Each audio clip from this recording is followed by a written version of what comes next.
So hello everyone, I'm Dr. Klein. Today we'll be asking or trying to answer the question, why can you feel worse after seeing the chiropractor?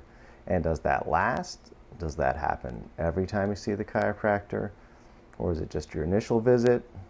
Maybe you don't come back to the chiropractor, just like, I felt fine, got adjusted, and now I feel worse, so chiropractic's not for me. And then we'll address what we do here at The Fix and how we can help you with that problem, work with other chiropractors to help solve your issue. Because I like to say chiropractic is a tool. It's something you use. It's not going to necessarily answer all your problems. So if you enjoy these videos, the videos below, videos on my YouTube channel, you can go to nepafix.com. If you want to subscribe, it's just $5 a month. And that really helps me out. And if we get enough people to subscribe, eventually I'll start doing some Zoom videos just exclusively for those on that membership plan. And of course, make a visit if you're local, you know. And you can just go to book online on that website, and there's different levels there depending on how far you're driving, how much time you want to spend here. There's even up to a 2-hour visit where we can not just adjust you, get a feel for you, give you some good diagnoses, but also work on the exercises you're going to need to stabilize what's going on. All right, so let's talk about some muscles. So there's a longer video. I'm not going to get into super depth here. If you go on my YouTube channel, it's called Forced Closure of the SI Joints.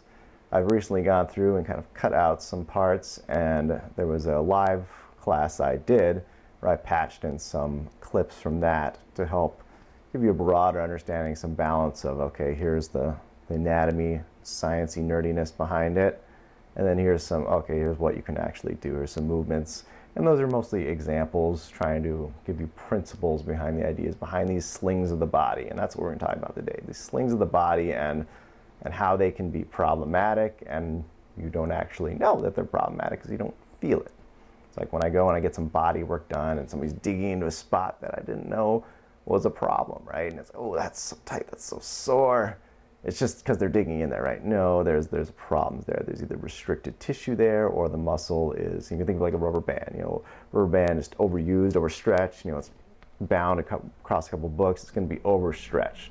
Muscles can get overstretched like that rubber band.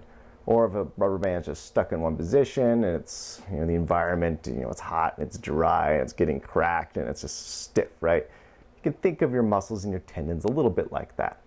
If the rubber band, you know, it's not stretched beyond, you know, its capacity, and it's kind of used functionally often, you know, not just stuck in one position where it hardens and cracks, that's what we want. And an analogy breaks down a little bit because, you know, a rubber band doesn't have blood supply and nerve function, but it's a good example of what can happen with your muscles. So either they're just, you know, in this eccentric place, they're this overstretched, taut position, which they can feel very tight. It's because they're not being used properly. It's not that they're not being used, just that they're not being used in a place they need to be. And opposite of that, we can have concentric, right? That's the dry, rotted rubber band. You know, it's just stuck in one position, and it's stiff.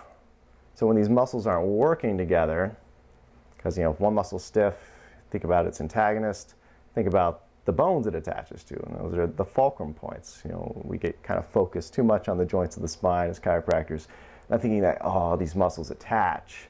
So yeah, a muscle can pull on that joint if it's just chronically tight or it's taut and there's irritation. The joint's going to succumb to these twisting of the body, and we can't just think of one joint or one bone. We have to think of the whole body. And that's why I like the idea of these big slings, because it's this whole body connection from your shoulder to your arm to your fingertips, down across the sacrum, crossing the body, down the leg, everything holding together, coming back to that keystone of the spine, which is, you know, our sacrum, our tailbone. So in these tendons, we can have some irritation and pain. And we might feel that, we might not, because a lot of our nerves are not nociceptive nerves. They're not pain sensory nerves. One statistic says only 7% of our nerves actually feel pain. They have a lot of other jobs. They're not just to annoy you with pain and chronic inflammation all the time, but actually either have, you know, feeling, but motion, sensing motion, mechanoreceptors, and they have like these spring-like capacities, like a rubber band that's got some good spring-like. It's able to absorb the shock from walking and moving and lifting and bending and breathing even, right? Breathing is a big thing. We just don't use, engage the muscles. And there's muscles that are just overstretched or holding on and they get irritated. Those are the ones that tend to be damaged and complain the most. It's not necessarily the tight, short muscles, because they're kind of short and happy, right? But as soon as you challenge them, like that dry rod one, it's short and happy. It's not being used. It's just over-engaged. And then as soon as you try to move it, try to use that rubber band, it just breaks, right? It's like, oh man, it just crumbles apart. That happens to a lot of people. As soon as they start to test something, they start a new activity, and there goes the Achilles tendon, because we have these degenerative pockets that develop. And if they go far enough beyond the reactive stage where they're not irritated anymore, they actually die off and create like these Play-Doh-y holes in the tendon. They're not going to react to mechanical stimuli as they should, because they're actually not talking to your brain anymore, because it's dead tissue. You can think about just cross-fiber adhesions.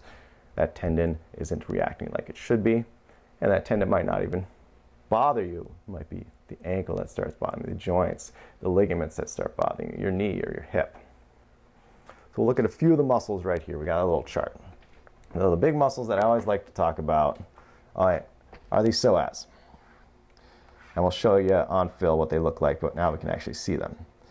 And then the thoracolumbar fascia is the big point of topic in that sacroiliac forced closure video, because it's a big tendinous sheath with a couple different layers, which your traps and your lats and your spinal erectors and your glutes, everything attaches to.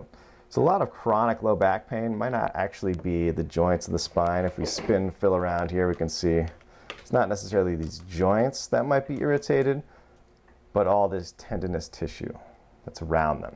So when we think about twisting of the body, it's not just that one individual bone is twisted, but think about if those lats are over dominant. How are they going to twist the body? They're going to turn the shoulders in, because they come and they internally rotate. And what does the pelvis do? This video we talked about last time, that pubic symphysis actually should be more of our center of gravity, but a lot of us kind of bring it forward, and then the hips, what do? They do the opposite. They externally rotate, the spine compresses. And that's a lot that can happen without you really noticing major symptoms or any pain at all. So when chiropractors coming in, like, oh man, this is all stuck, we need to adjust this area. Phil's losing his hat. We need to rename Phil, by the way, guys, so if you come up with a name, because he's not Phil, he doesn't know that yet. We'll get you a name, buddy. We'll get you a name. I don't know about Skelly, Dr. Heights, we'll work on that one. Opening up, trying to adjust it, and there's just so much tension. There's injury, it's like a sprained ankle. You're putting force into damaged tissue. And the chiropractor might not even know, because you're like, yeah, I feel fine. And then we're going in, we're getting things moving. It might even feel good at the time. You get some release. And then afterwards, it's just like someone beat you up. Now everything's ignited in inflammation. So what do? You tell your chiropractor. That's what you do, is you come back in, or you call and be like, man, I feel terrible. And I'll usually say one of two things. It's like, give it a day, rest. Sometimes, it's just like going to the gym. I feel sore. It might be just that. Or it might be actually inflamed some underlying issue that we didn't know was there, which is good to know, right? It's actually good to know that there is probably more damage. There's more degeneration going on than you realize. So you can use, even though it was not a great experience, you can use that experience to understand something about your body. Don't ignore that. Don't be like, the chiropractor didn't know what he's doing. He adjusted bones in the wrong place. Probably wasn't that. It's probably that there was damage there.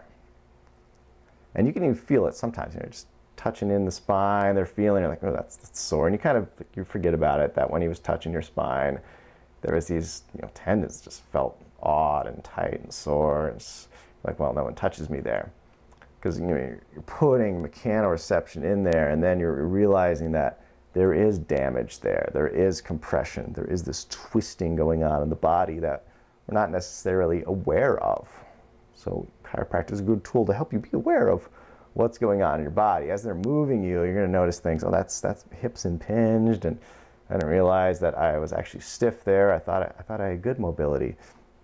Oh, when he touches my neck, it's like instant headache as soon as he touches my neck, but normally my neck is fine. These are all things to let you know tip of the iceberg, right? You felt fine, thought like maybe it was a little thing, just a little nagging back pain. As soon as you get in there, someone starts picking you apart, you're realizing there's more ice under the water. This is a bigger problem than you thought.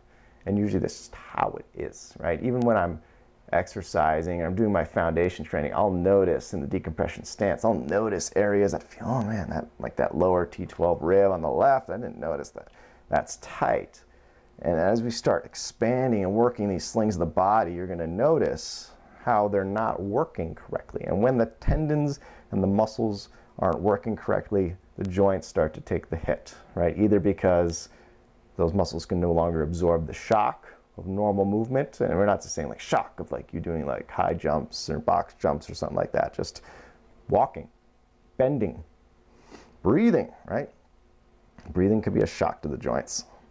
And then the joints, they respond by stiffening. You can take that rubber band analogy and they harden. They're hardening to protect, because they have to protect the nerves, the nerve roots coming out of the spine that are going to the muscles, that are going to your organs.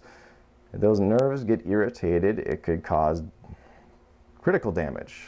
Nervous system stress is, that's where we can kind of a jumping point for a lot of different pathologies that we might face in the body that we wouldn't even really connect to. Oh, that's a mechanical issue. That's just a little mechanical issue. Chiropractors just help with mechanical issues. No, by removing stress from the joints and in turn removing stress from the nervous system, you can help prevent a lot of different things. And like a lot of the ancient breath work guys would be like, if people just learned how to breathe correctly, you're activating those slings with good breath work, a lot of diseases would just disappear and be like a novelty. You'd be like, well, that's strange. This guy had cancer. How did that happen? That's so rare. How did this develop? If we just learn how to breathe, learn how to use our hips better, engage our pelvic floor, that's going to help us. And that's my goal here, is to give you some ideas on strength training. If you're new to strength training, or even if you've been doing strength training for a while, we'll look at some of your movements, some of your basic movement patterns. We'll look at your spine. We'll get you on the table. It's not necessarily about amazing adjustment. I try to do that, do my best. But if you're driving 2 hours, I'm not expecting to steal you from your chiropractor. I want to work with your chiropractor. I want to give you a good long list of exercises and programs to work with so you can stabilize, so you'll stop hurting after you see the chiropractor. Because it shouldn't be like that. You shouldn't have just damage all the time that's in the background. It's like when people, they go on a roller coaster. When they're a kid, they're fine. Analogy I use a lot. Later on, you go on the roller coaster, like, I can't do roller coasters. Should be able to do roller coasters, because life, is a roller coaster. If your chiropractor is hurting you, and you might even be like a light, gentle chiropractor. I try to be a little lighter. Sometimes I get rough with people because I don't know where they're at. But if I hurt them, I expect them to come back and let me know. I'm like, okay, we'll go lighter. We'll do more neurological adjustments. We'll do less adjusting. We'll spend more time focusing on the exercises. Right, but we shouldn't be easily damaged. The goal is to become stable, right? So we're less prone to injury from pretty light forces. Some chiropractic adjustments can be pretty physical, pretty abrupt. But a lot of what we do through our normal day, it's a lot of lifting, it's a lot of moving, and if that's damaging you, imagine trying to do something like crazy, that's really going to damage you as well. So think about that too. So use that knowledge. Don't be like, I'm not going back. Go back, have a dialogue. If he seems like, I'm just going to do the same thing, maybe not the chiro for you, right? Come see me. We'll talk it out. That's what I love to do. But check out that sacroiliac joint video. I think that'll help you if you're really like, I want to know the nerdy muscles. Any questions on that, let me know. But we love the psoas because it's part of that anterior oblique sling. And it also attaches to your diaphragm, attaches to the hips. And I actually need to probably add a lot more to the psoas. It's not muscle I've talked about a lot in that sling, because standardly it's not a word, but generally it's not considered one of the big sling muscles, but it is the major stabilizer of the lumbopelvic region. And it's a great analogy of what we just talked about with the rubber band. A lot of times it's weak, it's taut, it's irritated, it's underused, or not being used correctly. And it's just quiet about it. It kind of just it shows up as like diffuse lower back pain, or it causes pain elsewhere. It never really hurts. right? You know, because it's a deep muscle. You'll feel it once we start digging in there, massaging it, or using something like a So Right. I did another video on that where I talked a little bit about, I think if you just go down on the feed, we talked about this little guy, or you can just make it home, or you can buy a little So Right. They're like $60, $90. Massaging that, the iliacus portion, which a lot of people iliopsoas, they combine it together, but they really are two different muscles. You know, this iliacus is going to open up this thoracolumbar restriction where everything's kind of just bound, and that's when the hips, you know, they turn out, right? So the psoas kind of helps anchor, pull the hips in, whereas the thoracolumbar fascia, the lats, and all that can kind of really compress, hyperextend, and externally rotate the hips. That's the twisting I'm talking about. And then we get damage in the tendons, and if the damage is reactive, it's there long enough, it can go away, right? Sometimes low back just goes away. You're like, well, I didn't really make any changes, I didn't really see anyone, just went away. It might have went from a reactive phase into actually creating that scar tissue where the mechanoreceptor nerve that talks to the brain actually died, right? So you get little pockets of balls of death, right, in your tendons. And this is pretty common, right? I've never heard of that before, but it does happen. And it's on a micro scale, but if you let that go long and long enough, again, that becomes weaker and weaker. It's like you're punching holes in that tendon over time. It's just not going to have the same tensile strength and stability. It's not like the muscle's going to tear off and give out, but then the joints are like, oh, I have to make up for this lack of stability. And there's all this inflammation going on in the background that you don't feel, and then someone starts working on you, and then you feel worse after that. Might be something like that is actually happening. It could be something weird and obscure that's happening. Maybe it's time to get an x-ray. But most often, probably some tendon damage leading to degeneration of the spine. Either the facets are starting to get inflamed, or disc stuff. But again, discs, even a lot of the ligamentous joint tissue are not going to have a ton of nerves that hurt, right? Enough inflammation, it can cause radiating pain down the leg, but so can, you know, tight muscles.